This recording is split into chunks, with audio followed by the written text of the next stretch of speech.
हवन वाली उमर लड़कैया रे रंग धीरे लगा, रंग धीरे लगा, रंग रसिया रे रंग धीरे लगा।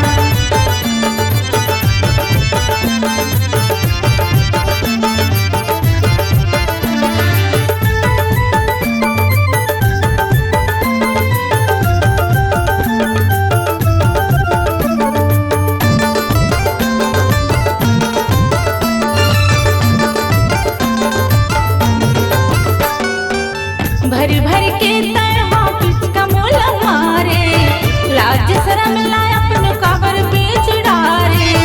भर भर के तरह पिचका मोला मारे, लाज शरम लापन कबर बेच डारे।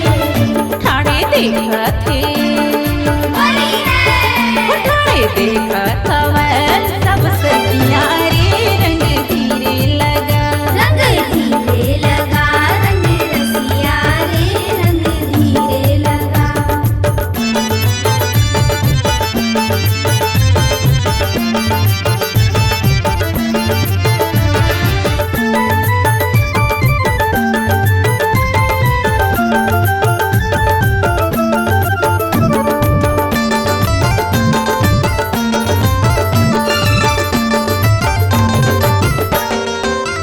ऐसो के फागुन में खेल लेते मोरी, लगते चैत उठा ले मोर डोली।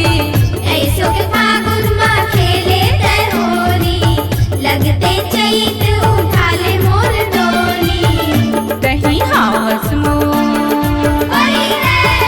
तही हावस मोरे मन बलिया रे रंग धीरे लगा, रंग धीरे लगा, रंग रसिया रे रंग धीरे लगा, रंग धीरे लगा, रंग रसिया रे रंग धीरे लगा। अचिरा छोड़ी